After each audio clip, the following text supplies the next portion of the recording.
to, yeah, he can build from scratch and start over. I have a question to ask him. How do I get a hold of him? Does he have a website?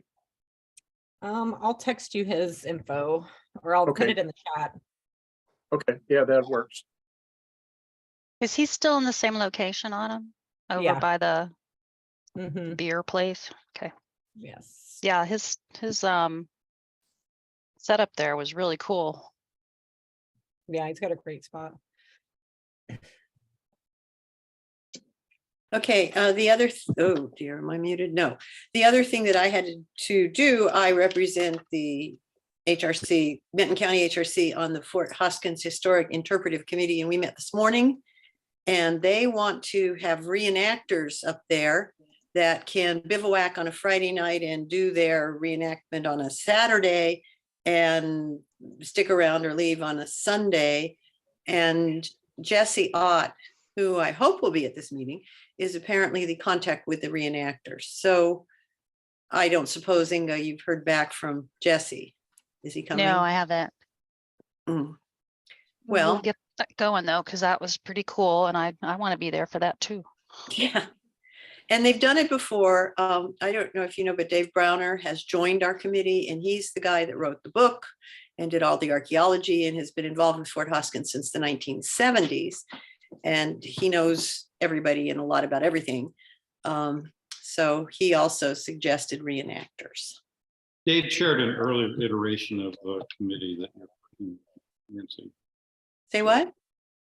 Dave Bronner chaired an earlier iteration of the committee that you're on when it was the Fort Hoskins Citizens Advisory Committee.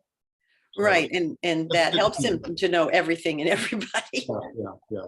Oh, Fort Hoskins was his baby. Well. So I see we have Jen on, and I don't want to keep her on here long. If we don't have any need or requirement for the Whiteside Theater this year, does anyone want to throw any ideas out there for the Whiteside?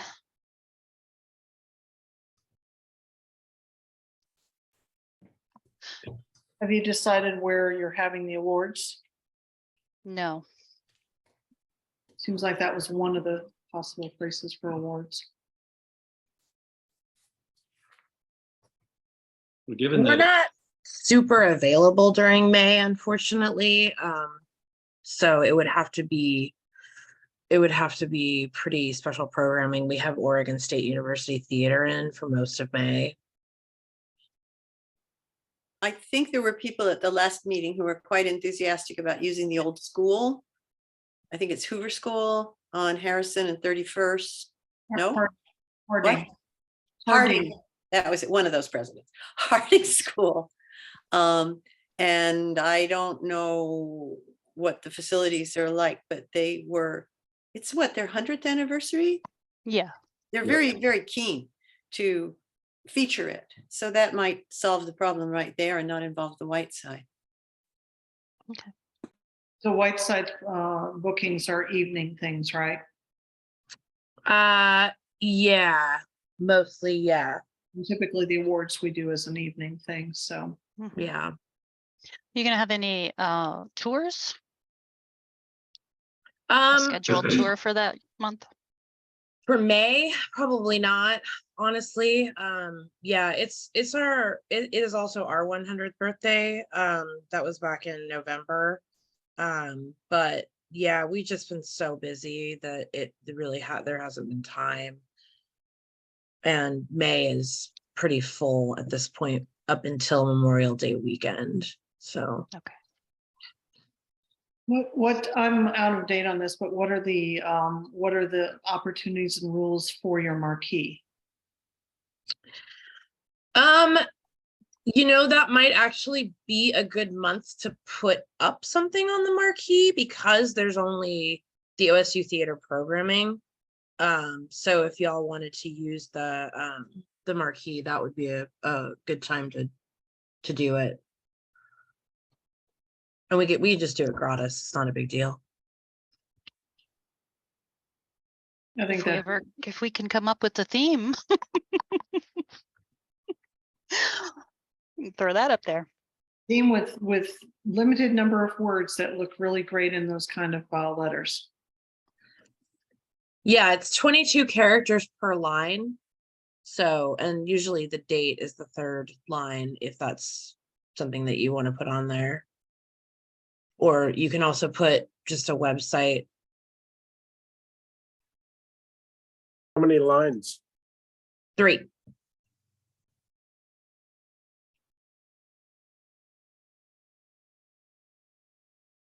little bit less than a tweet. But on a very attractive historic building that would help, I think. Yeah, no, we'd be happy to put that up. It, like I said, we got almost nothing else besides OSU, so. We could also probably put up a poster for any kind of event you guys wanted to do. We'll still have our movies, I guess, just on the Wednesdays, but we can work it in, so. Okay. All right. Anything else for Jen? All right, thanks, Jen. Yeah, thanks. You can stay on if you want. Oh, that's okay. Yeah, I have 3 other meetings today, so I can All right. be away from meetings, so. All right, Have a thank good you night. guys. Just let me know. Well. All right, bye.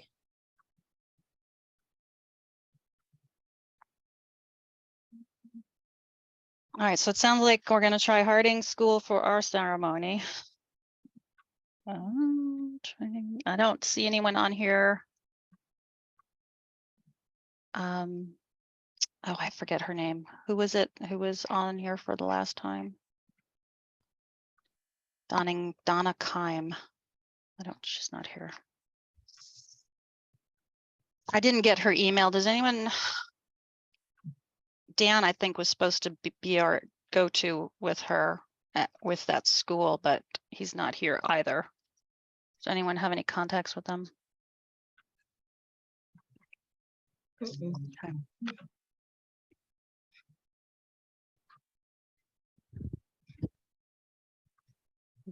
Brief view of Sarah, and she's gone. Hannah, not Donna. I was just gonna say that I have a contact for Dan Brown if we need to get in touch with the College Hill folks, but it's probably more important to get in touch with 5 and 9J for that, which I also have a contact for Kim Patton, so I'm happy to do that. Okay. Or Yeah. give to you if you prefer. Either way, just Okay. yeah, just figure out when their big celebration is going to be, and if then I'm thinking. So, what is everyone? The 24th would be the evening of the 24th would be our ceremony. Wednesday evening. That works for me. We usually have them on Thursdays in the past. Is it Thursday? I thought it was. Maybe I'm getting confused with our meetings. I was thinking it was Thursday last year too. Okay, so 25th then. Yes, okay. All That's right. okay. May 25th. All right, we got that down. Woohoo. So, but briefly, Inga, do you want to try to coordinate between whatever celebration Harding School wants to do and the Historic Preservation Month ceremony, or do you want to do like promote their thing but also have our own ceremony there? So are we talking about sort of combining one event or creating another one? I think it would probably, depending on what we want to do for a speaker. If we want a speaker about Harding School, that would be great. But if there's somebody else that people really want to hear, then we should separate them, I think. Good thought. I like that.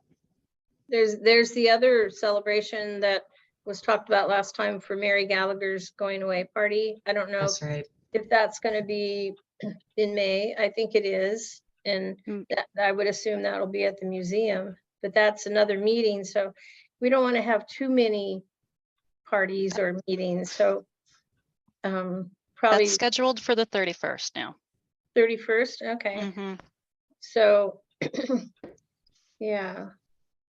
So the museum will probably be open for people to tour that same night, or I don't know. But anyway, at least we got Mary Gallagher on there. Okay, Mary. She's gonna do her downtown tour. And then we're gonna go right into the retirement party at 5 really? o'clock. Mhm. Oh, that's great. So she's gonna do the tour on the 31st too then. Okay, Mhm. great. And then last year Specters had a final event at the museum too that was well attended.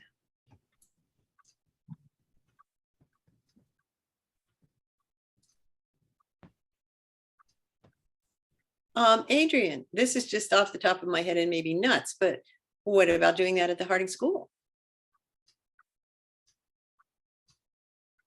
I don't know if they'd go for it, but it's old and creepy. Well, so the theme is Native American, right? Oh, So, that's right. yeah.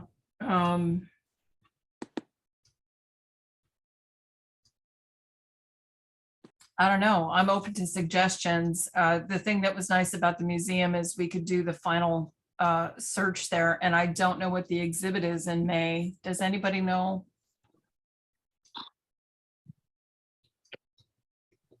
I don't have an answer or an idea. The Albany Museum. I've never been in there. Alyssa, do they have anything Native American theme? And a place to meet? I don't believe it's really set up for that. Typically it's going to be based more on like first families that came over. Typically those are what the exhibits are going to deal with. They're also occasionally closed for restoration. I don't know when they're opening back up right now, but they're changing exhibits. So maybe not there. I've not visited the Longhouse on campus. Larry, what is that building like? And would that be a possible place to complete the Specters this year?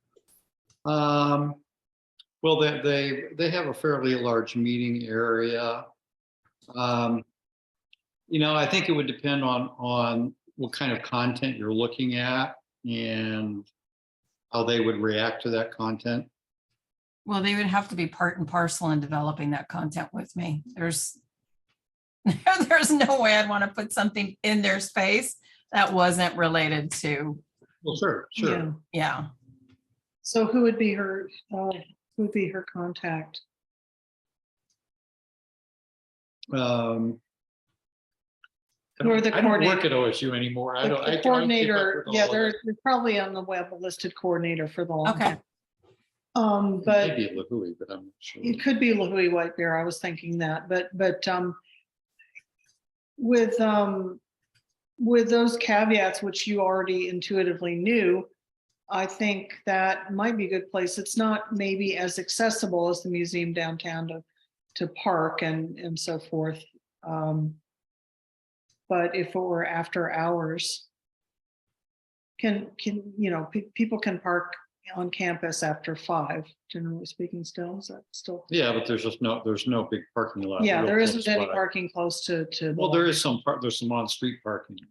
Well, it's not that far a walk from the Reser Stadium parking, really. No, and that's a big chunk there. There is parking not too far away. Okay. I will do some digging. Inga, can I jump in here quickly? Mm-hmm.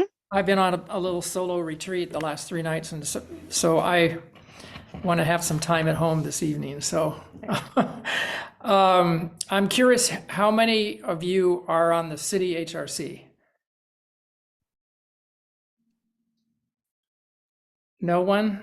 I'm the program manager for the for Okay. historic resources. Well, I'm going to give a tour. I don't know. I forget the dates. And Inga, could you send me the calendar Oh, yeah, didn't I do that? updated, yeah, so I can see. The So I'm third going to give and one, the I was the fourth. city liaison on the HRC for 17 years. It was the first thing I took on when I retired from teaching in '04. So I had a blast. I worked with 2 others to develop about 6 new walking tours of historic neighborhoods in town. My cohort that I used to walk the tours with is no longer mobile. He's 90 years old. His name was Ross Parkerson. He did all the drawings for the homes on the tours. So I am looking for some city HRC folks that might want to step up and learn how to lead tours. Okay. So Sarah, if you could reach out to them and let them know that all the tours are at Visit Corvallis. They're on the alley across from the Majestic Theater. And also, yeah, I would be happy to work with anyone that's interested. The emphasis has always been on county, county resources, and city steps in to do local city tours. And there's still Doug Sackinger and Lynn Larson do help lead some tours. And Doug works at the county and is retired, I think, just recently. Almost retired, yeah. And Lynn Larson, known her for a long time, and she volunteers every year to do one in the Franklin Park area. So, but I just, looking ahead, I just want to make sure we can train some new tour guides. So that's why I logged on here. That's great, Doug. I appreciate that feedback, and I will pass that along. You Good. may or may not know, we've had a struggle in filling our historic resources I've commission. Mhm. So we've got 5 members now at this point, and not a ton of experience by some of them, but they're certainly new and eager and interested. I can also tell you too, just briefly, that we are working on updating those walking tours.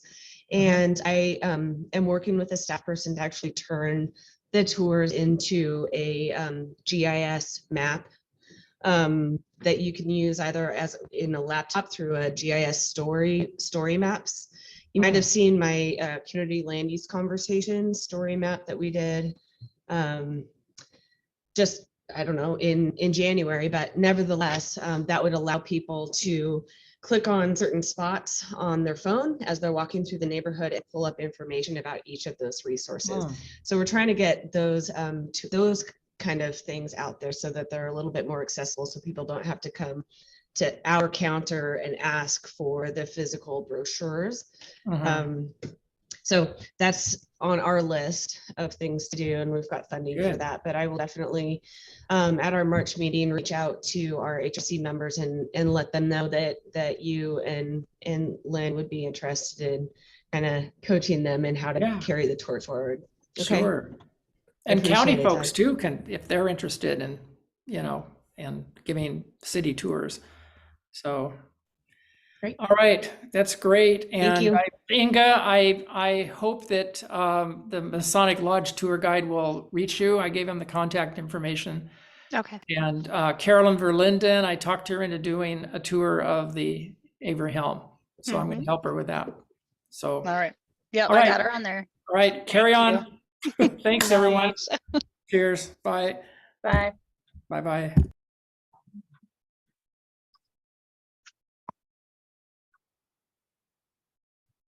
Okay, so, Inga,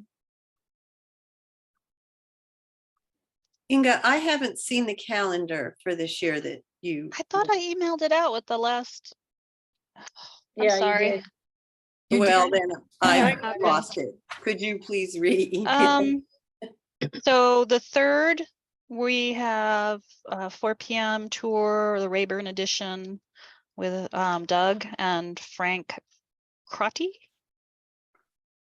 And then the 9th, we have a 4 p.m. Avery Helm District Tour with Carolyn Verlinden and Doug. The 14th, we have OSU Campus Tour with Larry. 2 p.m. is the Jana Neighborhood Tour. Jana can't think of the name of, I can't think what that stands for, but it's by her house. It's usually the tree Jones tour. Edition. Jones Bay- Edition, Yeah, okay. Neighborhood Association. So that will be done by Lynn Larson on the 16th at 2 p.m. 21st is packed full. That's the open house window restoration workshop. On the 25th, we have our ceremony. And the 31st is downtown tour and Mary Gallagher's retirement party. Which day did you say that was? 31st. And Specters is on 6, 13, 20, and 27. It's Could you repeat that? You said 13. What was the second one? It's kicks off on the 6th of May. They're all Saturdays, 6th, and then the 13th, the 20th, and then it concludes on the 27th. That's what I wanted to ask. Did we have anything from, where'd Alyssa go? Oh, there you are. All right. Do we have anything that we want to? Oh, thank you. Do we have anything we want to add from Albany for the Specters? Did you guys get to take a look at the? Not yet on that one, but I do have some things to add that some of our members are doing just separately. So one of our Landmarks Commission members owns the Natty Dresser, which is moved into a larger building in downtown Albany that they've lovingly restored. So on May 9th and 10th at 6, he's doing a walking tour of the Albany downtown area. He's doing a Tweed ride bike tour at 10. Believe that's going to be on the Saturday or Sunday. Rain, did you happen to write anything down on that one? All right, not hearing anything. I'll clarify which day he's doing the biking tour. So you dress up in like your tweed outfits and do a little biking tour around the downtown. I think we do that on the Saturday. I could be wrong about that, but I think they usually aim for Saturday for that. Yeah, that would make a lot of sense for dressing up and biking around. I believe we've seen him through the Albany market here and there. Okay. Yep. And then on May 15th at 3, he's doing an actual tour of the building that the Natty Dresser moved into. So that should be really nice. As far as other things go, we are moving forward on getting the hangar to let us have a tour. We haven't picked out a time yet. I think we're just running a little bit behind on where you guys are with scheduling. So parking is going to be something we're going to have to look into. So it may end up being kind of a shuttle service or a reserve a time, but we're not far enough into figuring that out yet. But yeah, they're interested in doing it, and it sounds like it'd work out. So that's where we're at with our things. All right. okay. I'd like to add to the 21st, the independent school open house. I think we've talked about it. It just isn't on the calendar, but it should be. And then the other thing is, it looks like if we can get reenactors at Fort Hoskins, it looks like the 13th, well, any of those Saturdays would be okay. Mhm. But probably not the 20th, since we've packed the 21st, or maybe, anyway, whatever. So whenever we can get them for Fort Hoskins. They're quite keen to have them there. Alyssa, what do you think the interest is if we were to rent a bus, one for Corvallis, one for Albany, to take folks out to Fort Hoskins? I am not too sure. On one hand, I think there might be some people that are interested, but it's also a fairly decent bus ride from Albany. And depending on, age, it might, I don't know. Hard to say. Yeah, I'm just wondering because it's hard to get them out there to drive out there. Yeah, hard to get them to drive out there. And the bus ride's a little long too. If we were gonna do buses, we could probably add some game element to a bus ride that would make it fun, interesting, time pass quickly. Maybe. Also, maybe some notification during the farmers markets, just some sort of advertising of it so that people were interested in doing that in the future. Okay, well, we'll keep it in mind. I mean, if we don't get anyone, we don't get anyone, but I don't think I remember the last time we had something going out on Fort Hoskins and they had really poor turnout. Yeah. I would think that if there's you know, if there's action out there and people in costume, that's a big attractor, I think, actually. So that'll help. And if we coordinate it with Lumnos Winery, because that's really on the way, you know, Lumnos first and then Fort Hoskins, or the other way, I'd go Lumnos first and then Fort Hoskins, actually. Oh, so get them drunk and then get them to the reenactors? Yeah, they be more real. That was a tradition at Fort Hoskins, so. Yes, it was. It's very historic. Yeah, if you read what was in the latrine, you'd wonder how they stood up. That's true. That is true. The bottle cutters. That's what they. All right. Had their If you want to make it multi-sensorial, you can think about music. You know, if we can have some music accompanying some of these events, some traditional things that I don't know, but it could be cool. Another way to attract people. Well, if you're going to a winery, that's a way to get people on a bus. Nah. So who's coordinating with Loomis? I did last year, so I can do that again this year. Yeah. So I thought Jill was going to be here tonight. I think she wanted to be here about the courthouse tour. So I asked her, but I haven't received an answer. So the only thing I know is that the tour committee, I mean, the courthouse committee doesn't want a big event there this year before the voting happens, which is in May. So it'll just be a small regular tour if it happens. So I don't know when Jill usually gives them. Do you remember, Inga? Is it on a Saturday or a weekday? Usually during the week. So yeah, some weekday, but I think she's willing to do it. She's, you know, she's really skilled and practiced at it. So it makes it easier if it isn't on a weekend.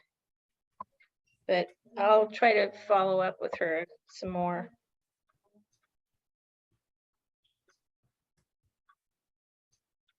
The other thing that we talked about the last time is that the first week is usually, what did we call it? Natural areas events, that there might be something at Finley.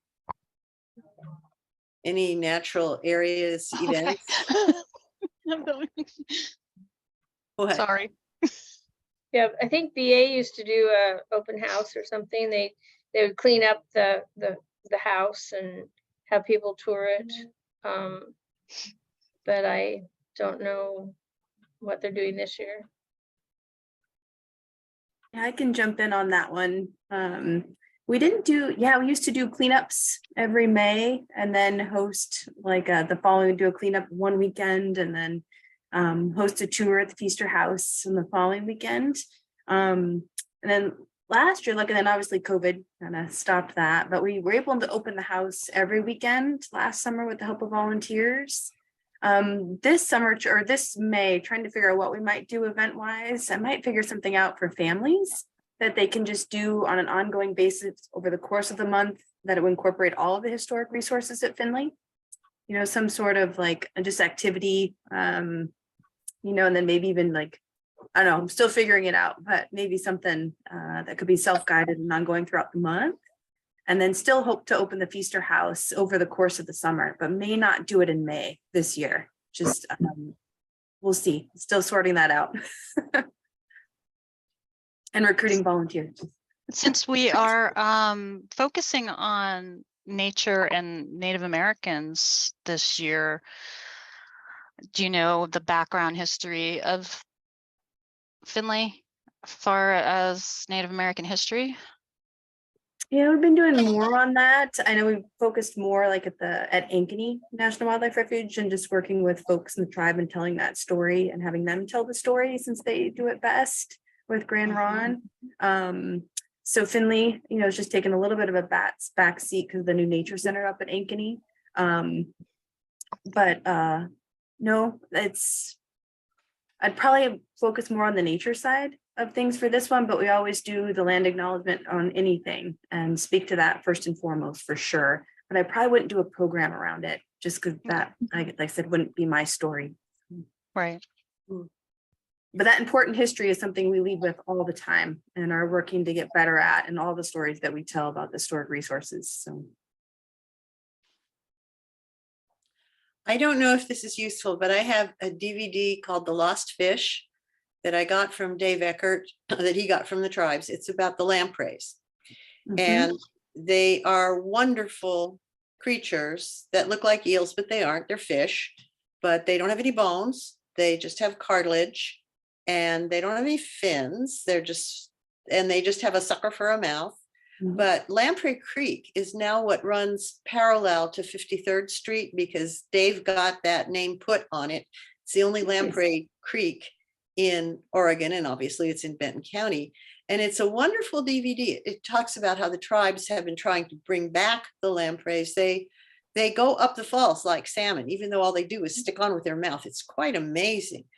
And I was thinking of sharing that DVD with Adrian when we met in person at this meeting tonight, but I'll drop it by your place one of these days. And I found it quite moving, and I'm quite fond of lampreys now. OSU has specimens of them, and so we borrowed a jar of lamprey and put it in the display, at the Footwise downtown because they're so cool. We put it right up in the front of the window so that kids could look at it. They're the coolest creatures. They really are, and that would be a nice way to kind of tie in the natural areas and Native Americans. They are cool. They're very cool. Yeah, we love to do Wapato and camas, and absolutely wildflowers, tarweed, all of that. Yeah, it's awesome. Do you have you don't have a date in mind yet, do you, Sam? No, because part of it is, I'm actually in the process of recruiting, the volunteer couple that's usually lives at Findlay for the summer, and that, usually that volunteer, they're the kind of my leads for the interpretation part of the summer, especially around the Feaster House. But we do have some new donations for the house, so we can just make it even more of a cool experience and talk about the architecture and the story of the people there. I'm currently in the recruiting process, so it depends on when they can arrive, and they usually don't arrive here till Memorial Weekend is typically the timing. So in light of that, we usually do something for Natural Area Celebration Week, either wildflower walks or something like that. But considering the theme, we could definitely make a tie to First People and Kalapuya and the use of what these prairies were to look like. That's what we restore to anyway. That'd so be we cool. can definitely do something along that line. Yeah, that'd be excellent. Okay. Yeah. What is our theme? We don't have one yet. Oh, we know what we want it to be. So it's generally working off of. What do we want it to be? Well, according to the minutes from last month, it was local history offers roots and wings. Wings is the way to spread the news, educating the future, inspiration. Or windows to the past and the future, or something around trails, migration. Yeah, those were the ideas. I like the windows one, because we're gonna have two window events. I think we did windows at one time. And the thought of, the concept of windows into the past and the future is pretty pretty cool. So that's a good, that would be a good one. That's a nice, simple one, yeah. Yeah. The that trails could be- was accompanied by a map idea. Yeah, I love that idea, but I'd love to develop it more. Develop what? A map? The trails thing, Oh, yeah, except we don't have anything that relates to trails in our yeah. things. I think we should develop that specifically for next year, maybe. Let's do that next year, because that would be a fun one. Yeah. Well, then exactly how do we phrase the windows? Local history provides windows on the past and the future, or look through these windows, or what? Well, all the buildings have windows, of course, and we have 2 window workshops. So, and then looking for Native Americans, I don't know about windows to the past and future, but that I know most of the tribes are looking to have people look at their future, not just their past. So I think it kind of coordinates with their philosophy. I think Windows is a great choice, but I also noticed that on the white side, we have 22 characters per line. So how do we word Windows- this? Windows and time. Oh, Windows in time. That's good. How many characters is that? Well, I don't think we have to make our selection based on if it'll fit on the white side. I would hate But for that to be our criteria. No, but it's only 15, so that would work out if I counted them right. I counted spaces too. Yeah, 15 with spaces. Albany folks, jump in here. This can be your theme too. Well, Windows since in you like time. workshops, you're having one of the window workshops, so it sort of brings in. Yeah, I like that too. I think it's I good. also think it's pretty generic enough that it covers a lot of things that we're doing. It doesn't really pigeonhole us into a certain type of activity that we're doing. Yeah, and it Well, seems like you could do a creative poster with a window of some sort that from one of the buildings that we're involved with, maybe that would be kind of clever. Wonder if we could say historic preservation, windows to the past. I like that. But it's Yeah, not just 'cause- the past that we're looking at, is it? And the No, future, but historic preservation is about, keeping reminders of the past that allow us to, more clearly see where we've been. It's a little bit harder to think of historic preservation windows to the future. well, I think it can be thought of as for the future because we want to keep the buildings, we want them in the future. Our historic buildings need to be maintained and taken care of. So they have a future. So I don't have a problem with the concept of past and future for preservation. And we try to talk about the embodied energy and the sustainability of historic buildings. Yeah. This should stay in the world that we want to live in. Old glass was rippled, Yeah, it's cool. so it could be something around the ripples in time, or Like the book Wrinkles in Time. Maybe we should not do that.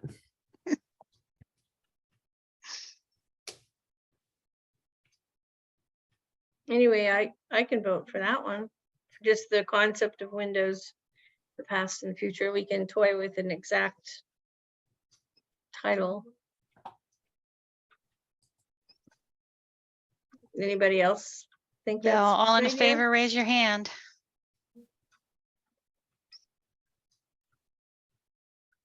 Looks like- Favor, and I've been here the whole time, I swear.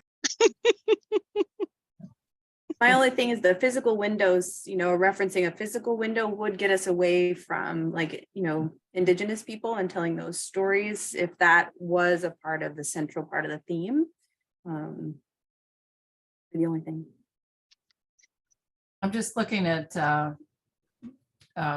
words related to windows. There's also looking glass. So I think that window in my mind refers to two things. The view, like it opens a space to a view, to light and view, and then it's also, you know, it frames something. So it's I don't know, Yeah. idea of the view as again looking forward to the future, but knowing the past. I don't know, something that can. Yeah, I used to, when I would give tours, I would, or workshops about windows, it's like windows are seen as the eyes of a building. You know, that's a concept that's commonly put out there. So, so windows can be like our eyes to the past and to the future too, which would include Native Americans, maybe. And there are some Native Americans who actually did build buildings too. They're not just nomads. Yeah.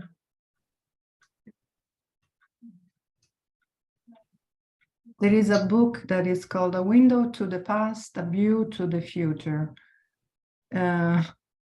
Guides to photo documenting historical places. I was thinking maybe windows from the past, views to the future. That's really catchy. I like that.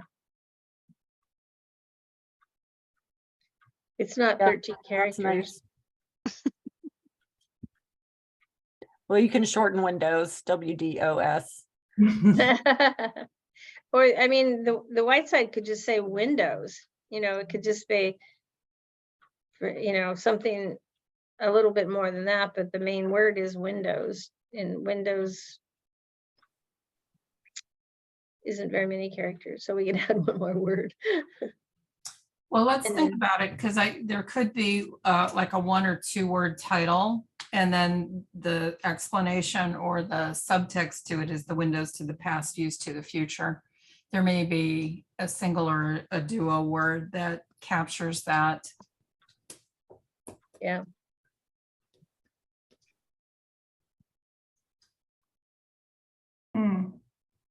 Okay.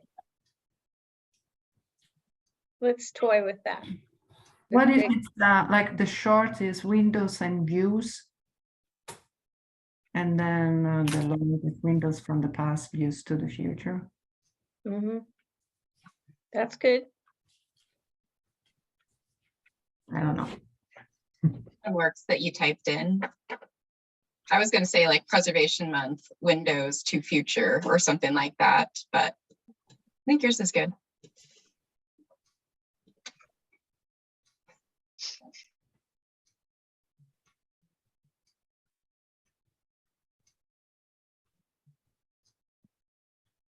All right, think we got it. Windows and views. Windows from the past, views to the future. Yeah. Windows on. That is good. Thanks, Larry. Well, that wasn't the whole thing. Larry was having trouble. We're using the TV tray to type on. It's very hard. So I think he's trying to, I was about to make the sound. I think he's trying to reduce the number of words and we're playing with windows on the past, shorter than from the past. Or to the past. It's windows to the past, views to the future, so it's both twos. Windows to, views to. I think it's okay to have that word duplicated. I do try to avoid duplicated words, but that one is. It can be windows from and window and views to. No? I think you're looking through a window, and we don't want to, not that we want to use the word through, but it's not that the windows are being transported in time, they're here now. Oh, yeah, right. It's our view through the window that we're trying to describe in fewer characters than the word through. Somehow. Yes. Windows into the past. Past windows, future views. I don't know, something without all the small words. because I was thinking of the physical windows, but actually, yeah, if you. We're trying to be both physical and metaphysical at the same time. Yeah, exactly. I think we got it pretty close, so let's just work.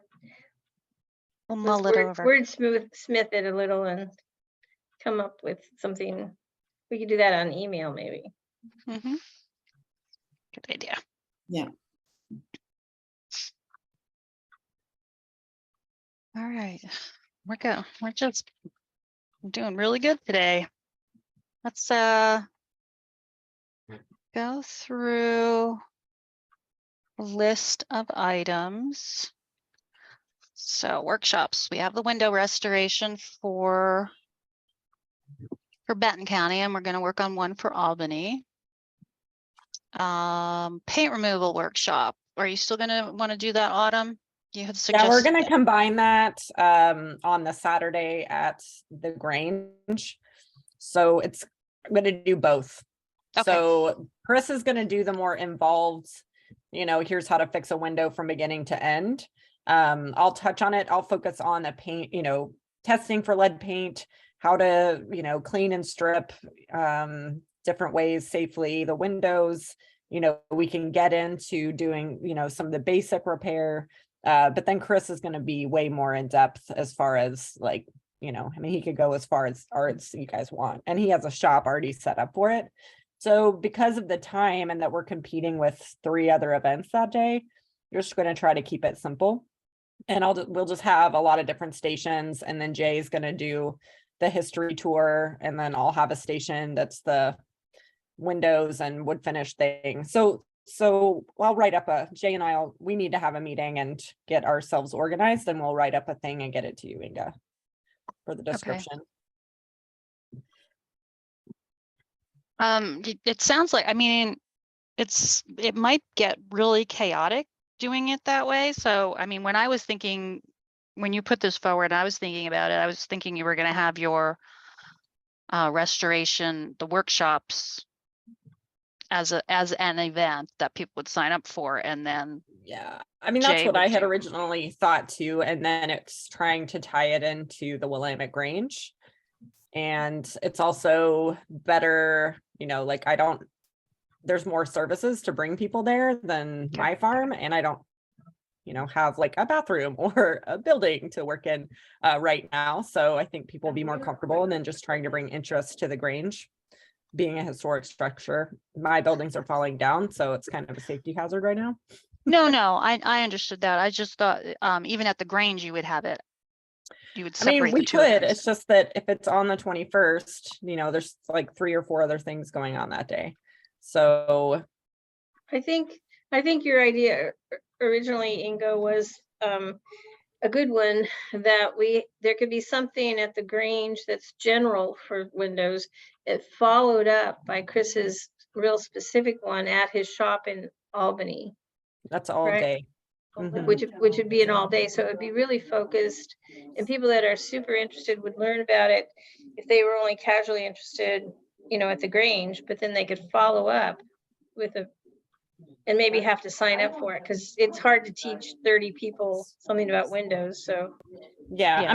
I'll be ready to teach whatever, so I'll have, because I know it's going to be some people that are focused, maybe 2 people are really into it and we want to get in depth, and like 5 people just want to cruise by and get a little intro. So, I'll be prepared to go as in depth as somebody wants to stay. If they want to be there for 4 hours, we can get into it. I just don't also want to prepare this big old schedule and all the things we're going to accomplish, and then people are popping in and out. you can have handouts that you could have for people to take away, because there's a gazillion handouts on Windows. Yeah, no, I'm definitely going to make a to-go flyer with info and how-tos and resources and all that stuff. In the information we put out to promote the window workshop and historic tours, we could say something about it, starting on the hour, starting on the half hour, something like that. And that might concentrate our visitors a little bit. Also knowing that there are going to be plenty of people that pay no attention to that. and come in for a smaller bite. Yeah.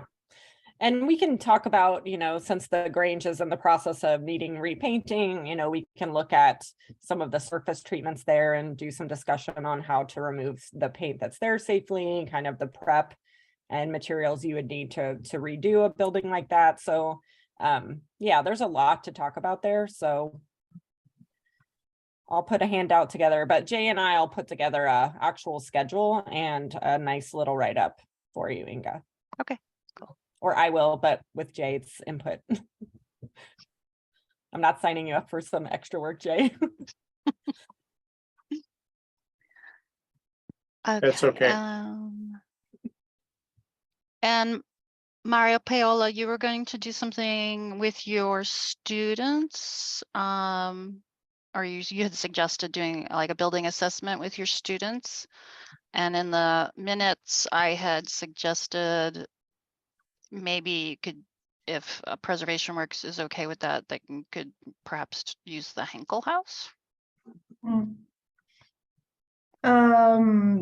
It may be, so we can, I need to know more about how to coordinate these things, because I've looked at so I've never been in the Henkel House, I've just seen the photographs.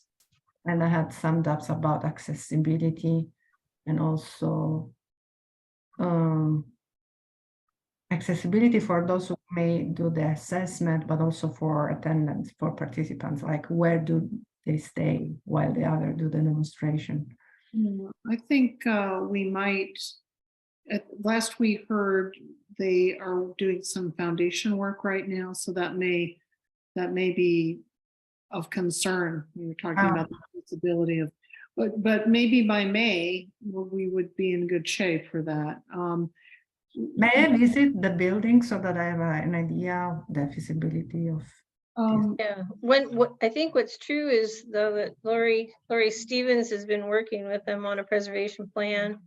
And I think part of that plan's already gone to the landmarks. So I'm not sure that would be the best. To HRC?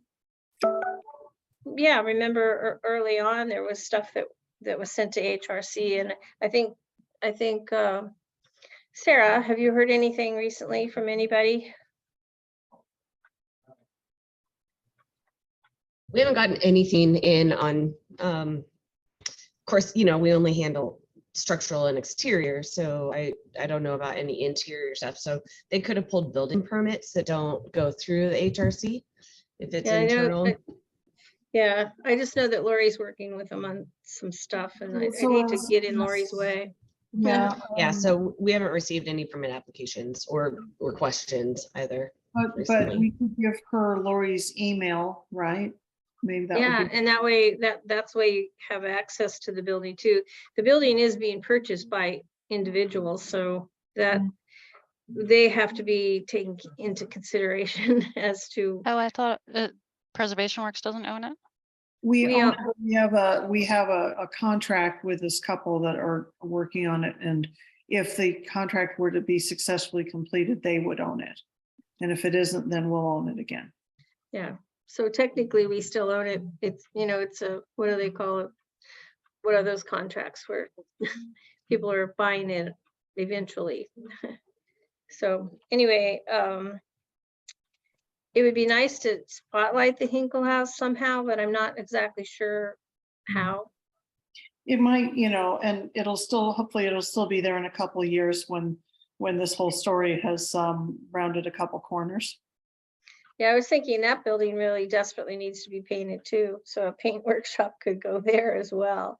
Yeah, and that would keep people on the outside. I hate to take them inside yet until all the permits and everything have gone through. So I don't think we would. Whatever goes on there has to be outside, I think. So yeah, I was gonna say the fire department probably will not allow so entering there. So just to the general public anyway. Yeah, so a paint workshop there. I mean, there's, that would be as good a site for that as any as well.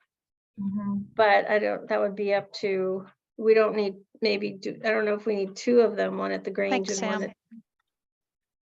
Maybe we could do another one, a more in-depth one next year, and that house will be in better order.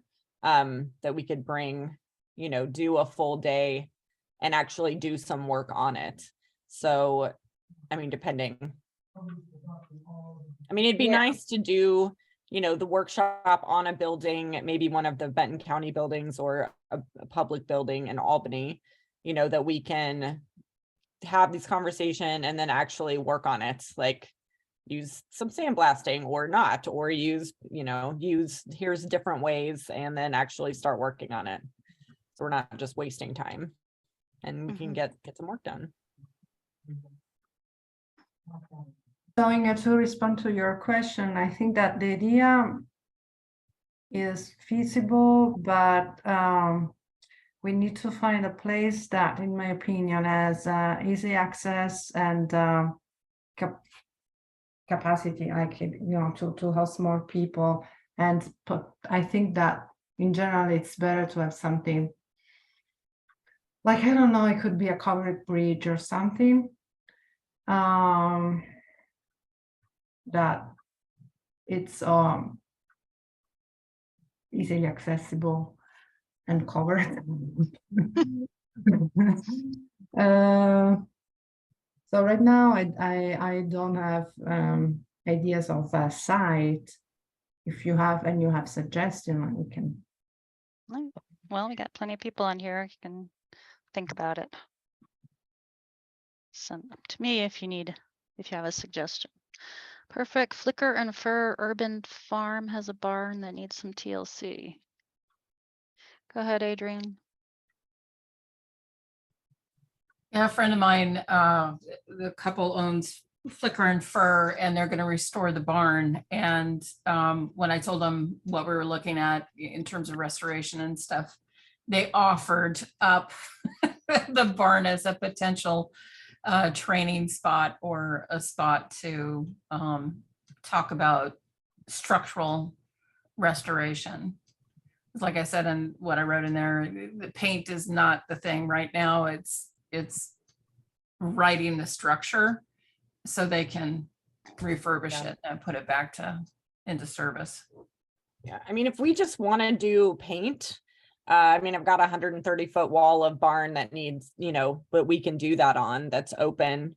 That's a lot this time around, but I can easily throw it on a day that we don't have anything.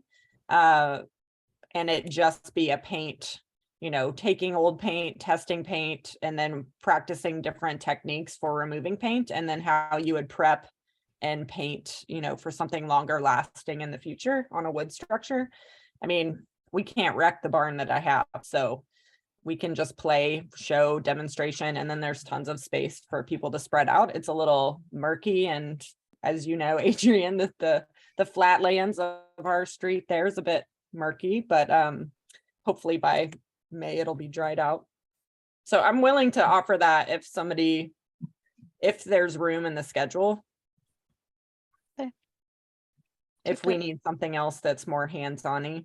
All right. How many students do you have? Yeah, who might be doing this? Me, I have no idea because they are not. So it's spring term. There's been any enrollment yet. So it's hard to predict, and it's a graduate class, so it's very small, which makes the thing more feasible because we need the fewer people from the as demonstrator. But it's hard to predict. So I'm tempted to say, I don't know. If you need something like already in the program, probably it's not a good idea. And what I can do is trying something this year without having it in the program, see if it works. Mm-hmm. And then, like more official next year. Well, next year, no, because I offer it every other year in 2 years. Unless I ask one of my grad students to do it anyhow. So you're assessing, where exactly are you assessing? So it's more structural assessment. Okay.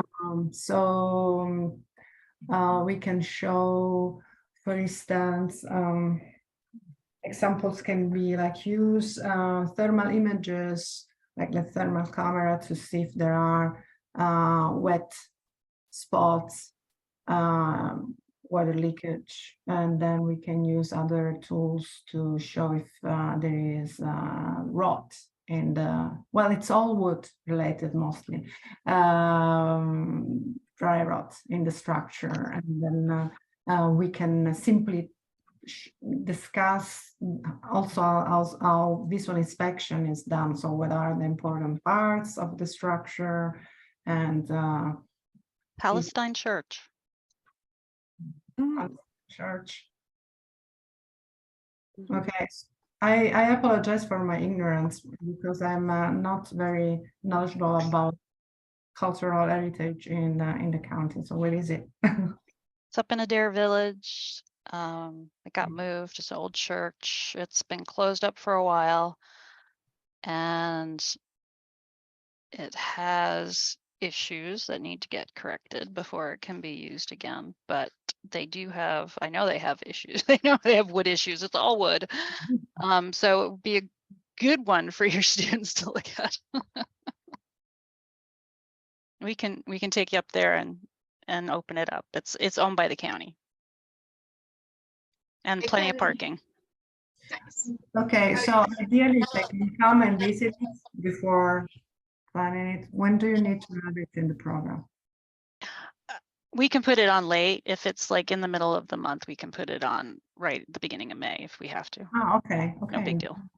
But I would like to visit possible, or like if we can maybe decide one day and go for a short tour. Can do that. Yeah.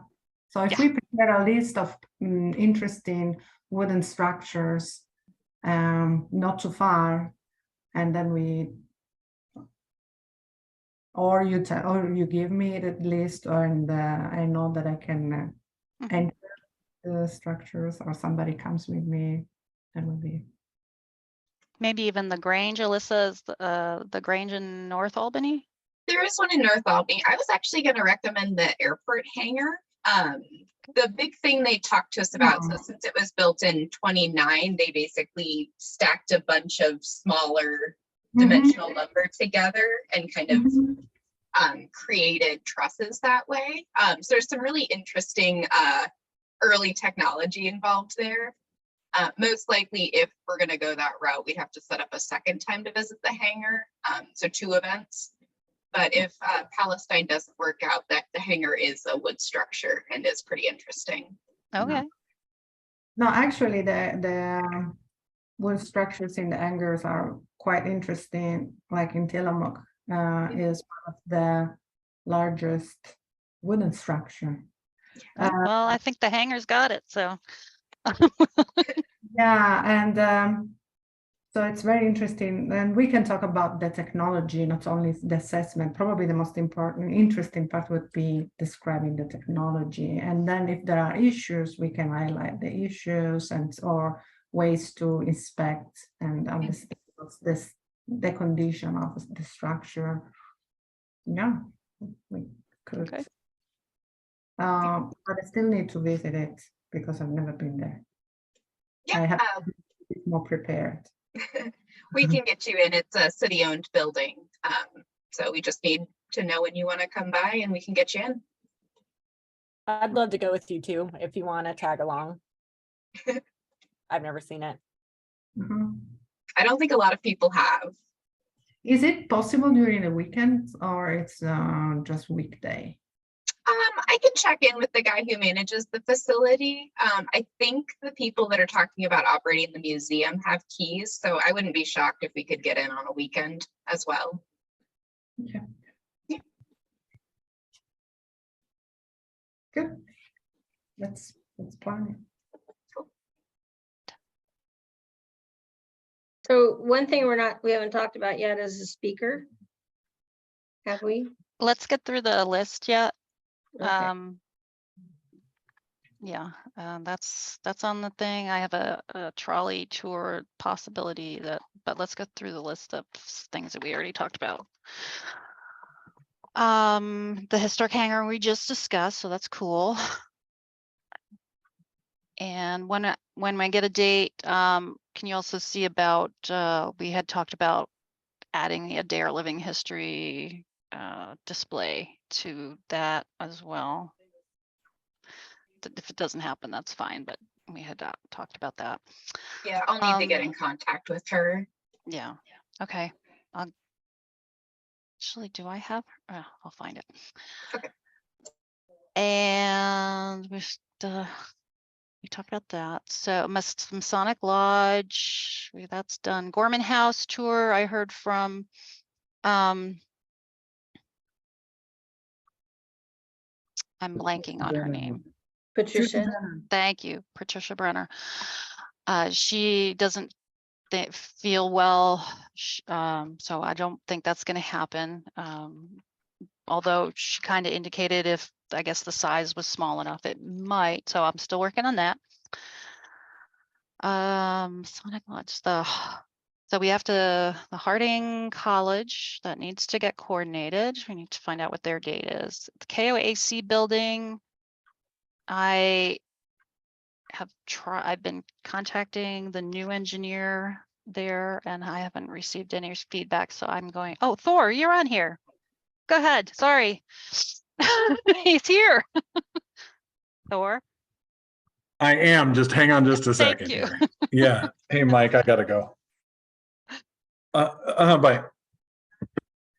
Sorry, I was on the phone with a former coworker just now too. Everybody's calling me today. Yeah, hi. I just thought I'd at least hop on here and say hello, and just introduce myself as the new chief engineer there for KOAC here in Corvallis. Yeah. All right. So we were just getting to your tour. If you're willing to do some building tours. Yeah, we could probably do some tours like right now. So the big thing with KOAC AM is that not the spot itself, but the signal itself is 100 years old this year. So they've been broadcasting in some form from the Corvallis, either on campus or they're at the farm for 100 years now. So that's pretty cool. The building there, yeah, is from 1941, I believe. And right now it's just needing a lot of TLC. So that's been a lot of what we've been doing. We just went through and did a whole bunch of reworking of the electrical in the building. It was kind of scary, to say the least. And it was a building built in 41, like I said, but it had never had true three-phase electrical power in the building. So we just put, for its first time ever, really has three-phase power coming in from Pacific Power at the building. So that's going to make a heck of a difference in everything we do there too. And we've got a brand new transmitter that's waiting to be installed once we can get repairs done out there. There's going to be a lot of work there here in the spring as we lay in new coax to the towers and get everything kind of back to the way it should have been 100 years ago, or at least in 1941 when they first put it all together. So yeah, I think Jonathan Newsom, who's our kind of director of technology and whatnot, and I think he'd love the idea of having a couple of tours in the building. There's a lot of stuff there. We've been going through and just doing a lot of cleaning up, and there's just a lot of antique equipment and all kinds of things there. So it's kind of very interesting. Yeah. I've only been involved since September, so it's been very fun to just kind of go through and see all the history there. I mean, we even have down in the basement, we found the original broadcast console that probably dates before the building was there. It's a Westinghouse. It's pretty cool. So, yeah. Yeah, Thor, we've done tours of that building in the past. I think most recently 2019, the year before the pandemic, and it worked really well. So I would suggest limiting the tours to a specific number of people so that you don't get overwhelmed. Yeah. Given that it's not a large facility, I think we capped it at maybe 15.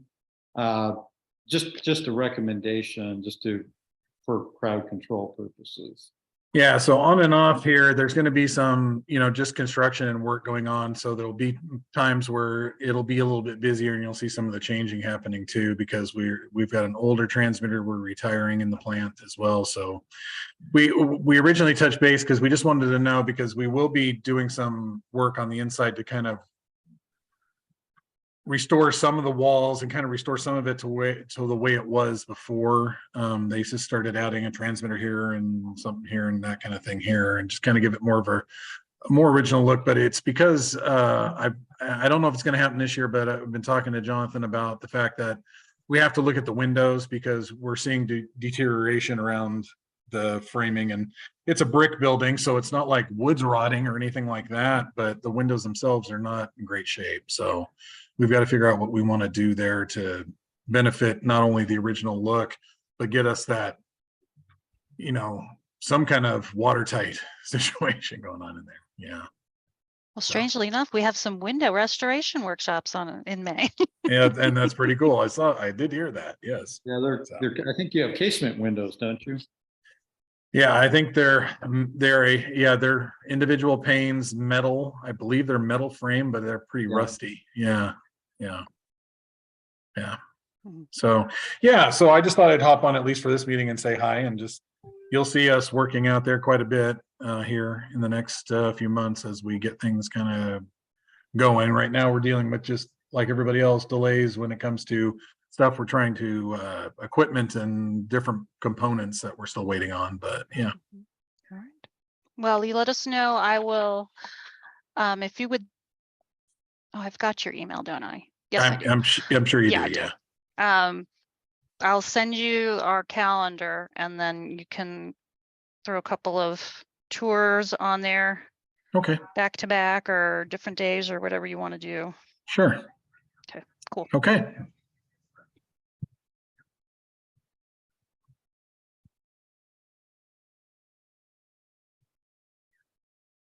All right. Awesome to meet y'all. too. And yeah, we'll be in touch. Great. Thanks, Have a good Laura. night. Good night. Got a lot of 100 years going on. 100-year celebrations. Let's see. So Hanson House, I emailed Patricia Covey and have not heard back from her. I know one year she suggested, or she said that she would be okay with having a tour go through the house, but that was before the pandemic, and so I don't know what's going on now. I have to get in touch with Lumos directly.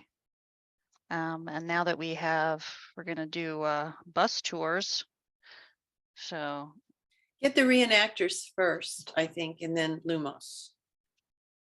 For Fort I Hoskins. don't know. Don't you want drunk people wandering around Fort Hoskins? It's historic. Could they be the actors? Well, I'll try and coordinate with her, PK, on that. And talk to Jeff Ott about the reenactors and what, I mean, this is all, or Jesse Ott rather, this is all new territory to me, but I think it would be wonderful to get people out there. Yeah, he said whatever. I know he's being acting director now. He's super busy, but he said whatever we wanted to do, he'd be into it. Okay. See, if you have drunk people on a bus and you take them out to Fort Hoskins and they get to see people shooting at each other, and then they can go back to the winery and celebrate whatever they want to celebrate, and then take them home. It's all, you have your audience there. It's great. And trying to do games and puzzles at the same time. Well, that.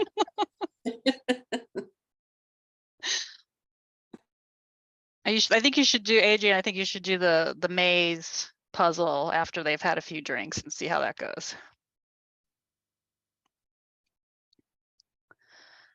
All right, Finley we've talked about.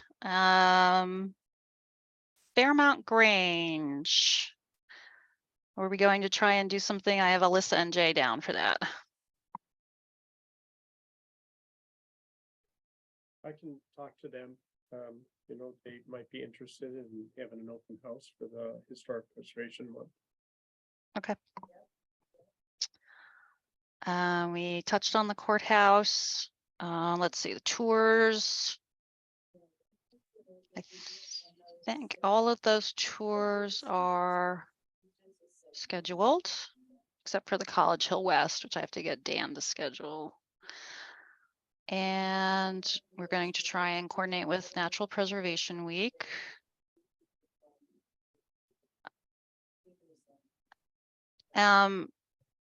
So Jill had mentioned this Thornton Lake Homestead Orchard last month, and I sent her an email, asked her where that was located, and I didn't get a response back. I think I know where it is, and if it's the park that I'm thinking of, they have no parking. It's in the middle of a subdivision. So that I think that's gonna have to be kiboshed. Yeah, I think I arrived at the same conclusion as you did. Yeah. Okay. So is this just for my edification, is this a property that's going to become a City of Albany park? I believe it actually is a City of Albany park. I think they call it a natural area. I actually have some outstanding questions about what's going on there. So for my own like 10 years ago, 10, 15 years ago, I remember like fundraising to save Thornton Lake and to acquire some land and all kinds of stuff. But my limited travels of the area, I have the same impression. I mean, it's sort of like a rural residential area. You know, streets are gravelish. Not a lot of place to drop cars anywhere I've been around there. Yeah, I walk Butters there pretty frequently. What there? My dog, my sweet Butters. Oh, yeah, I walk her there pretty frequently. That's good. It's a good place, you know, park somewhere and then take a wander around. Lots of good stuff to smell, I'm sure. Mm-hmm. Yes.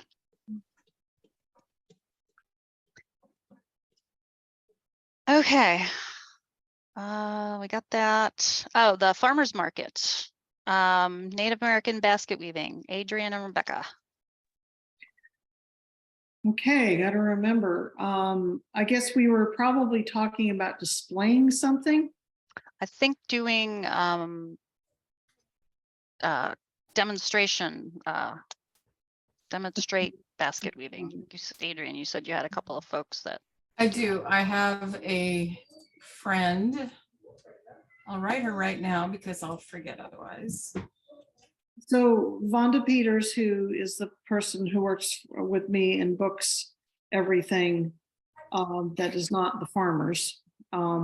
She just got back in town this evening. In fact, I got up to go rendezvous with her during this meeting. So maybe have your friend propose some Saturdays. I'm assuming that they'd want a Saturday in May, and we'll try to set aside a tent for this. Okay. I think that Dare also is interested in something, but it doesn't have to be in May, if I recall correctly. I'm still trying to figure out what my permit area looks like, but those spots are not in the area of confusion. We're also interested in getting an informational booth at the Albany Market, but I'll reach out for that one. Yeah, and less of a space crunch in Albany. Yes, I think you'd mentioned that the pop club wasn't operating at that point, so we might be able to get in a little early. Yeah, where anytime we do something before school starts, we're or after school goes back in, we have more space. It's only during the 12 weeks of pop that we're at all feeling. Yeah, we have a very generous space in Albany. Mm-hmm. I guess you've all seen that comment in the chat. May 1st is a hidden history scavenger hunt photo tour in Albany. Rain put it there just a minute ago. Yeah, I know that Alyssa had asked if there was any other notes, and I know there was some other things that were going on in May, and that was one of the ones that we'd missed talking about. So I put it in the chat. So little scavenger hunt it's fun. We did a scavenger hunt tour, well, architectural tour scavenger hunt, I guess it was called, last year, and we had, I think just one family did it. But they had a really fun time. Of course, ours was countywide. Yours is going to be a lot more centered, a lot easier for people to do. I participated in it one year when it was more like an architectural photos of downtown that you had to find and enter for a prize. So that's kind of what this is going to be, I guess. Okay. Yeah, I've actually done 2 scavenger tours downtown. One I think has windows, and one was about different features on buildings, and they were fairly well attended. And I just don't know if you want to have one in Albany and one in Corvallis. Well, there's already one happening in Albany that Oscar from the Natty Dresser kind of spearheads. So that's already happening on the 1st. Yes. Do we want to have a competitive one in town? Yeah. Calendar's starting to look pretty good here.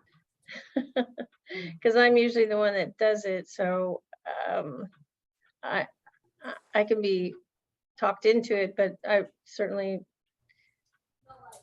We got lots going. wasn't planning on it.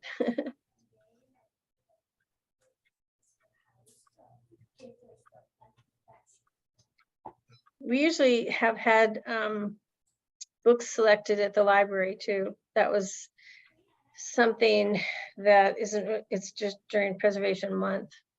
And I can't remember who set that up. It was, I know I kind of worked with them one year, but I think the city has worked with them because it's a city library, well, city county library, but I'm not sure that's that great of it's not really an event, but it does spotlight historic preservation with the books that are currently in the library in their collection. So if we wanted something like that. Well, I think what it does is, people who are waiting for the elevator see the display of the books, and while they're looking at that, they go, oh, here is a link to a list of events. Just another place to get somebody's eyeballs on it. Yeah, it's just a way to attract people to the events. Yeah, because we would have our flyers and stuff like that there. So, and that's where we have the scavenger hunt stuff too. But do we want to do that? Yes. I think it's a good idea. Roz, can you be persuaded to talk to the library about that? Yeah, I think I can. My husband volunteers for him, and he was the Albany Public Librarian for children. So he has a little clout there, but I'll see, because it's working upstairs on the 2nd floor with reference librarians primarily.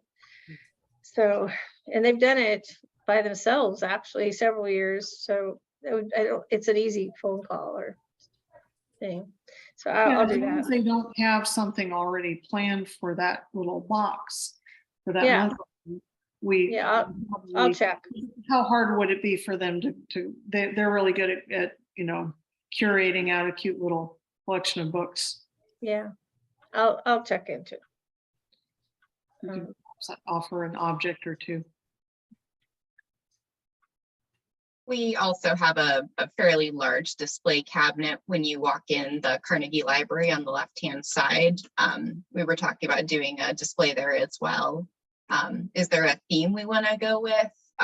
We'd talked about doing aviation since ours was the hangar, but we can move to a more general theme if that works better.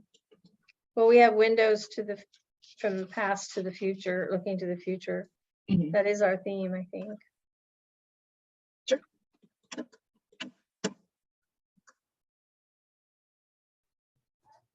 Okay, so that's a to-do for me. Well, airplanes have windows, lots of windows.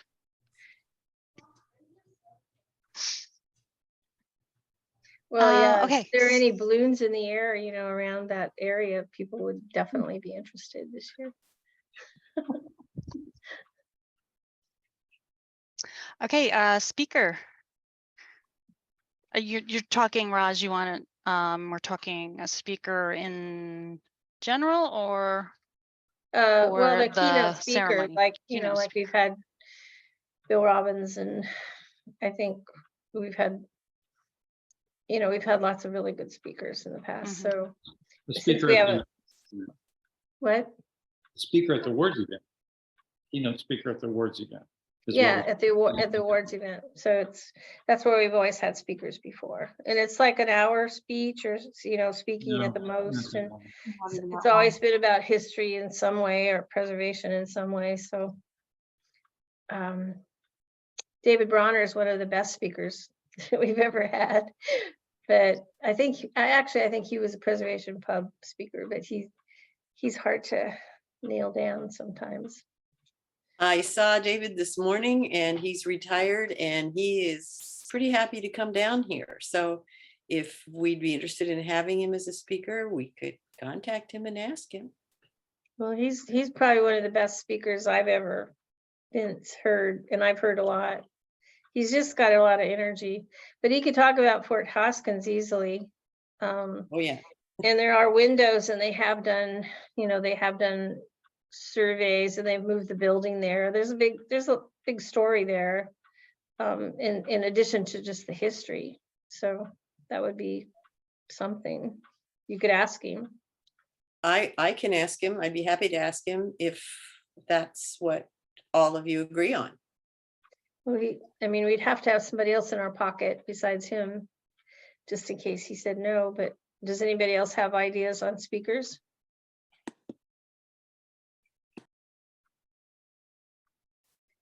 There's got to be more ideas. Who we had before, we had Bill last year, who we had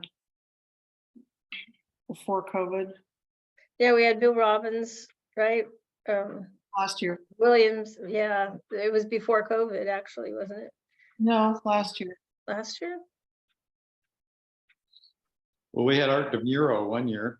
That was about 15 years ago before he passed away. I mean, that was seriously, that was a major coup to get him down. It was, but we would need a Ouija board for that now, so.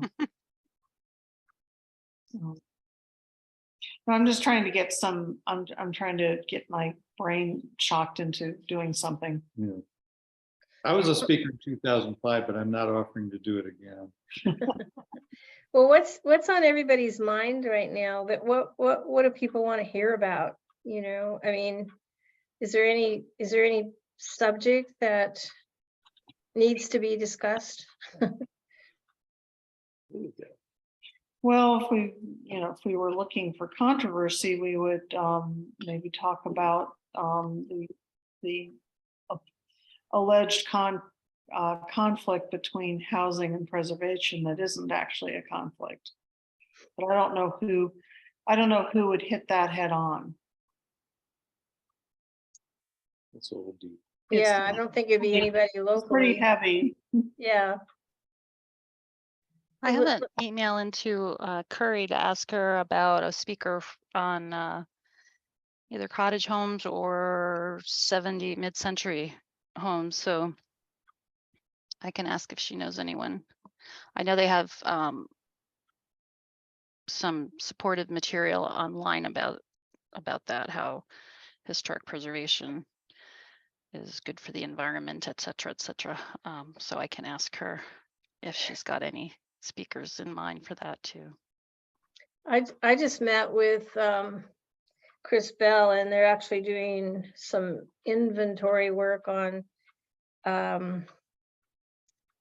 the modern buildings here in Corvallis, because there's a building that's going to be affected, and an architect that did a lot of work here is Edith Yang, and so we were talking about that. And anyway, he's got a new student that just graduated, and she's full of energy, and she's really into, the modern period. And so she says, I want to work on this, and I'll even make you a a guided tour brochure of the modern period buildings that are in the downtown. And it turns out there are several of them that I had, just walked by and didn't care about that much because they're not Victorian, they aren't the cool ones. They're the modern ones that are from 1950s to 1970s. And so they're actually, Corvallis has some pretty cool ones about that, but she's not going to be ready by May to do any kind of a talk like that. That is great to hear some attention to Edith Yang's work. I Yeah. feel fortunate that I was in a room with her for a riverfront meeting back in 1997, so I can say I met her. Yeah, well, I came across one of her buildings in Monmouth that she designed for some artist, and I can't remember his name. It's one of the best mid-century moderns I'd ever seen. And so that's what, before I even moved to Corvallis, I knew of her because of this house. And so when I got here, I discovered she just lived down the block from, where I had moved. And unfortunately, I only got to be around her after she died. It's like, and Larry, you were working with all her, well, I mean, the her heirs archives was taking a lot of her papers. Yeah, I had a couple of staff members and I cleaned out her house and transferred a lot of stuff, a lot of her architectural drawings and personal papers to OSU. So they are at OSU? Yeah. Because this student really wants to dig and learn more about her because she was a pretty significant, person. Yeah, and it's a pretty substantial collection. I just don't know how accessible it's going to be.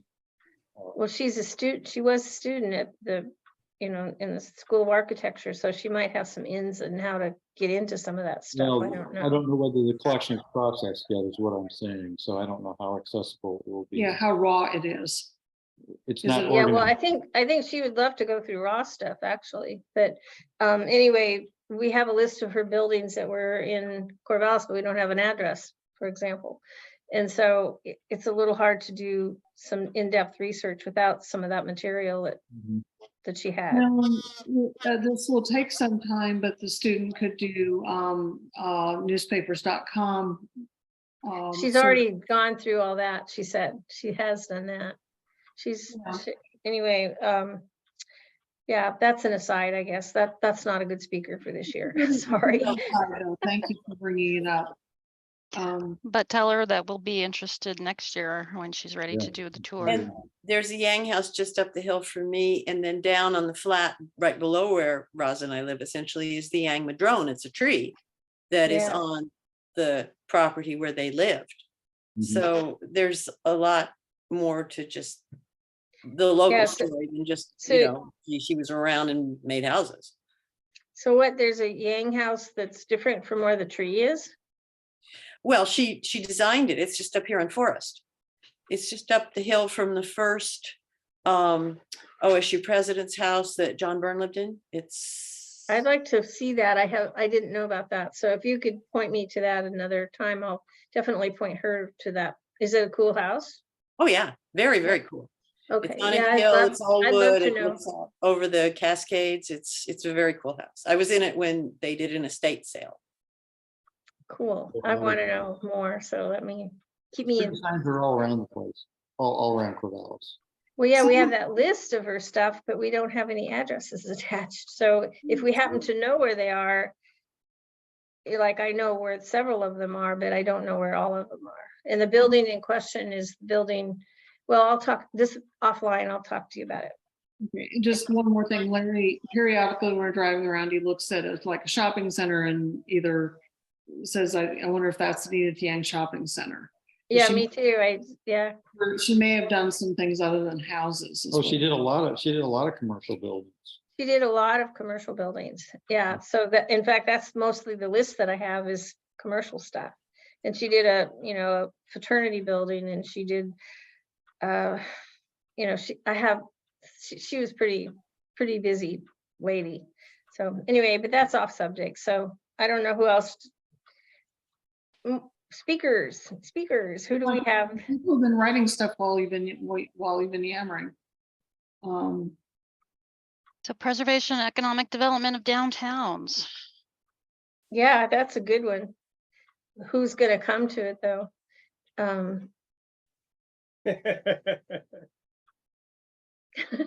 Sorry, I didn't mean it to be mean. You gotta have a catchy title. That's. Yeah, I mean, it's like one of those critical things, especially for rural towns like Corvallis and Albany. Your downtown is like this unearthed treasure that is so important to the personality of a place. And Well, yeah. Oh, Yeah, Alyssa, well- don't you have any, I'm trying to think. I mean, you redid all of Albany. You're not a front, oh gosh, what is it called? Main Front- Street. Main Street, thank you. Performing Main Street. Yeah, we're a performing Main Street. Our Main Street's very active. Yeah, we got a lot going on. I mean, off the top of my head, I mean, Oscar with the Natty Dresser, we really invested in that. And we've had the Kara funds for the last 20 years, our urban renewal, and that's done a lot of a good transforming the Albany downtown and doing a lot of revitalization. So it's definitely something that matters to Albany. Mhm. No, we will explore it further. Yeah. so we could just reach out to the Main Street program and see if there are already speakers who are known for doing a great job with this. I mean, we were at the conference, Jerry from the Economic Development Department and I, and some folks from Albany that I met, and it was extraordinary. There's some really entertaining humans who really know their stuff about preservation and bringing a town back to life, or bring it to a whole new level of life. Mhm. Yeah, well, on that note, you know, the new owner of the Mini Hands building, Yep. he's been talking to BA and I. Has he been talking to you too? Unfortunately not. I sure wish he would, but I'm gonna go to his little party. On March 1st. He has also been talking to Lori Stevens, and we saw a video that she took of the upstairs that he's going to be restoring. And there was the front page article about the other part of the upstairs of the Main Street. Well, anyway, I met with him because I wanted him to know about the potential multiple property listing, but he is one cool guy. He has so much energy, and he wants, you know, he's just like a go-getter, and he wants to bring people together, and he wants to make the downtown better. And it's like we've got to work with this guy, because he has the best energy I've seen for the downtown since I got here, honestly. So Sarah, you know him too, it looks like. I do. Yeah, I've known Lee for a long time, since I got here. But I do just want to point out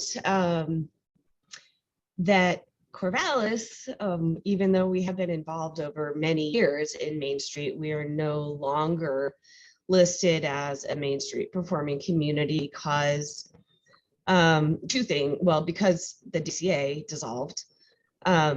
And so you have to have an organization that is responsible for the Main Street program. And so as much as I think that's a great idea to talk about economic development and historic preservation in downtowns, I'm totally here for that. It might just kind of be a raw subject right now for Corvallis specifically. So maybe, I don't know what you all think about that. It just kind of rang a couple little alarm bells in my head that some people might get salty that we're not actively doing something focused on economic development and historic preservation in downtown, and we're not actually part of the Main Street program right now. I expect that to change again really soon, but that's where we are right now. So I don't know if they'd be willing to even come. What's that, Larry? On the Main Street program, though, could spur new interest. Exactly. Yeah, Could. He has a suggestion. Oregon City is probably one of the best Mm. programs. And Roz, you have a friend there? Yeah, yeah. Well, I know the mayor. You know the mayor. Well, but somebody from the Main Street program at Oregon City might be. Oh, well, I good. know the head of the Main Street program at the state.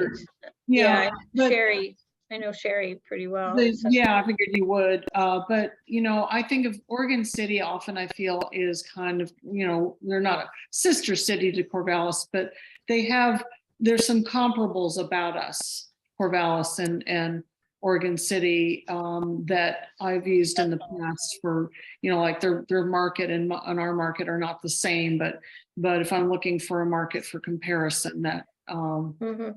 so maybe when we do get ready to have a chat about it, Oregon City's coordinator might be somebody that. Yeah, Sure, that's Yeah, fine. I'm sure- Honestly, I I'm don't. Melissa, I texted that the president of Fairmont Grange is interested in maybe participating with an open house or historic tours of their Grange Hall. If they maybe could coordinate with something that you guys were doing in Albany. That's great. Let me get your email address from you in the chat, okay?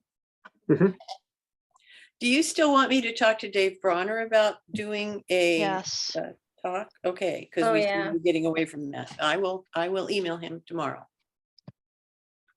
I think we were having a long-winded discussion on a backup, on a plan B, but Okay.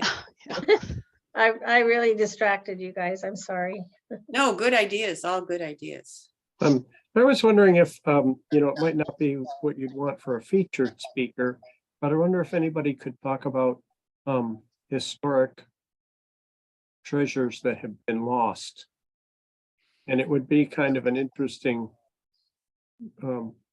highlight of why it's important to preserve.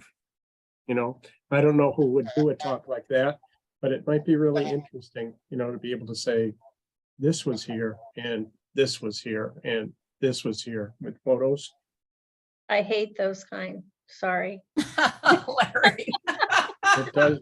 I don't want things that are still here to be talked about. But Well, I understand your point of view, because that's why we don't want to lose. We don't want things knocked down, because once they're gone, Maybe they're it could gone. be, maybe it could be the first opening of a more uplifting part that then showed maybe I things could that were still here. Maybe I could dress up like Debbie Downer on SNL. Yeah. I think I have pretty much the right body shape to do that. Doug and Debbie Downer. Yeah. Hey, is there somebody who could talk about the Grange? Because isn't this the 150th anniversary of the Grange? Yeah, yes, well, his name 150th would be of the Jay. Oregon Grange, yep. I think Granges are fascinating, and the history of Granges are really, really fascinating to me. So if that hasn't been done, that's an interesting subject. If you have a great PowerPoint and slideshow, we could learn all about it. That's a good idea. Jay. I do have that. We could always incorporate that in our tour time up on our day of people stopping in at Willamette. Or you could do it as a talk at the awards dinner about the Grange. Possibly. How many minutes would you want? Just an hour. Half an hour. Or- hour. or I said 30 minutes. I said 30 minutes. 30 Talking about- minutes. Okay, 5 minutes. 20 to 25 minutes of presentation, then 10 minutes for questions. So Yeah, Yeah. you can have 40 minutes max. but if we had two Granges, you know, one in Albany and one in Lynn County and one in Benton County, that would be a good tie-in. That's So right. I just think Oh. Granges are so interesting, because I mean, they have so much. It's politics, it's women's history, it's the farmers. I mean, it's got it all. Secret societies. It's got it all. It's got Yeah. it all. Yeah. Badges. You could have a nice little display. You get dressed up, you wear I'll ponder. sashes. I'll ponder it. I'll ponder it. Okay. Okay. Okay, so I think the only other thing I have is that Jessica McDonald emailed me and said that they are putting the trolleys back into use. And she offered the trolley up for perhaps a historic architectural tour, and I suggested instead perhaps a heritage tree tour. And I haven't heard back on that yet.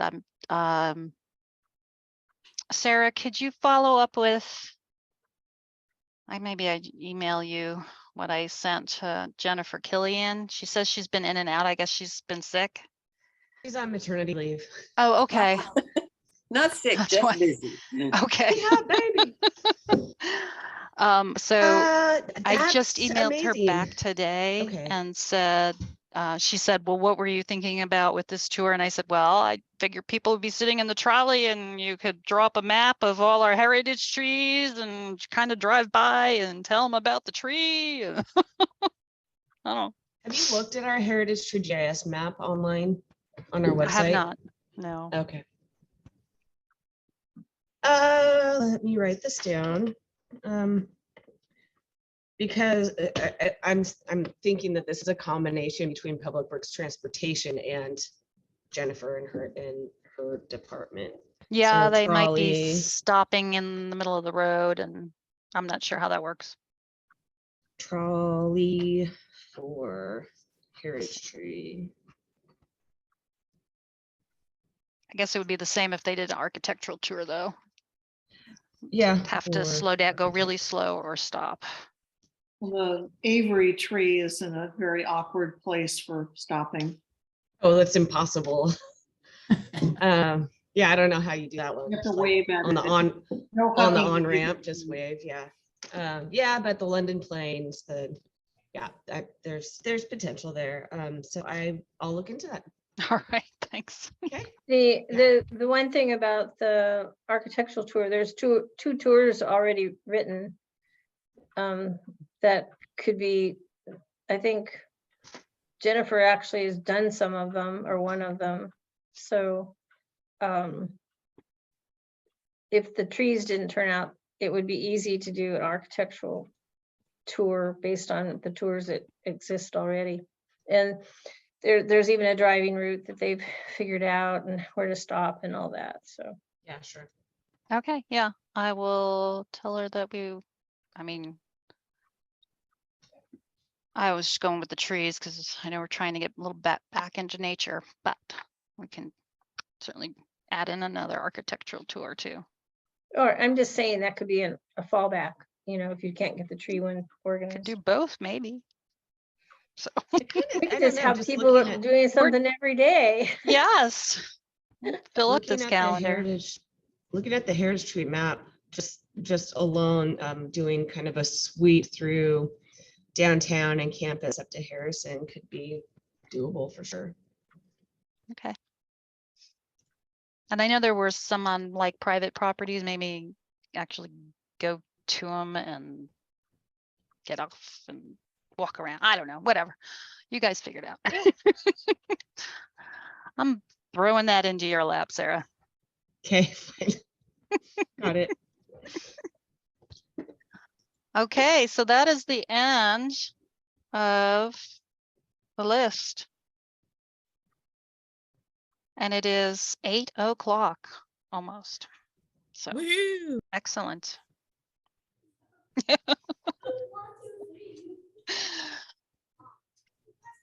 Anything anyone wants to add at the end here? I'm doing quotes on getting a new banner to go across Harrison Boulevard to replace the very old one that we have. To determine whether, well, I'm doing my own research on estimates to determine whether or not I have to get through quotes and select the lowest bidder for banners, because that's what we do as government entities. So I'm hopeful that I'm not going to run out of time on that whole project, but I do hope to get that banner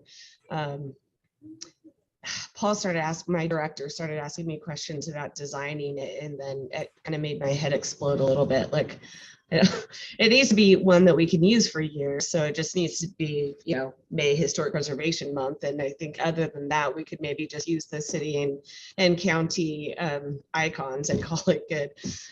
So it's easily reusable. Anyway, I'm still working on that. Adrian could drop a really nice banner. I do have that skill set. That's true. Awesome.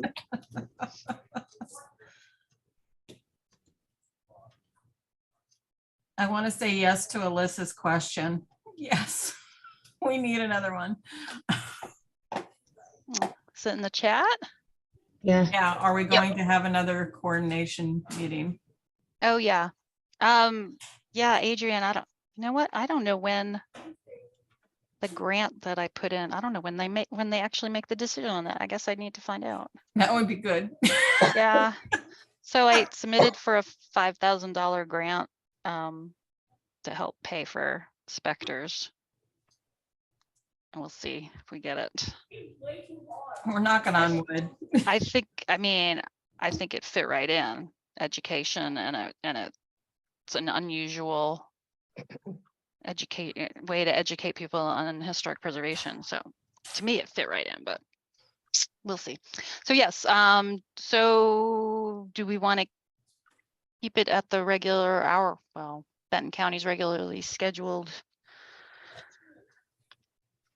What are we, fourth Wednesdays? So that would be March 22nd.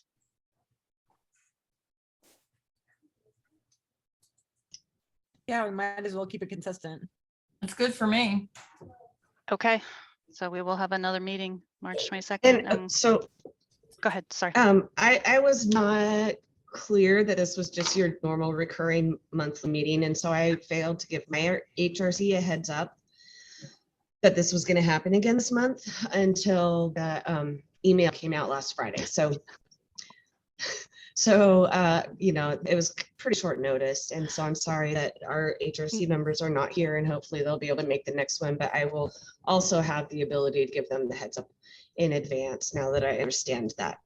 But that said, I've also made a note for myself, and I don't know if Inga and Alyssa are thinking the same thing, but we don't have very many months before our respective committees need to make their own decisions on historic preservation awards. And so I've made a note on mine that, I need to have them have an in-depth conversation about it on March 14th, and they're going to need to make a decision on April 11th, and then I have to get all the materials together. So we're coming up on a short calendar already in terms of planning for things like that. And so if this is your normally scheduled HRC time, I'm noticing that there are a whole lot of us involved in your regularly scheduled meeting time. It's just a thought about That's okay with us. I mean, this is what we're doing. This is it. Okay. Okay. Yeah. Great. Yeah. Okay. Thanks. And I apologize for getting everything out late. Yep, that's all good. I just had on our schedule that your next meeting was going to be mid-March. So we are also a little bit of a light sprinkling as well. Yeah, so it is going to be March 22nd, our next meeting. Yep, got that written down so I can give them the correct date and everything rather than mid-March. Okay. Let's see. I think we had Adrian's was the last submittal on our theme, which sounds pretty good to me. Preserving perspectives, windows from the past, views to the future. And I leave everyone with that idea and go mull it over. I'd like to get home before it starts to snow. So Okay. it's good to see everyone's face. Great. And Thank hopefully you. we'll be in person next month. Thank you. Bye-bye. Good night. Good night, everybody. Thanks, everyone.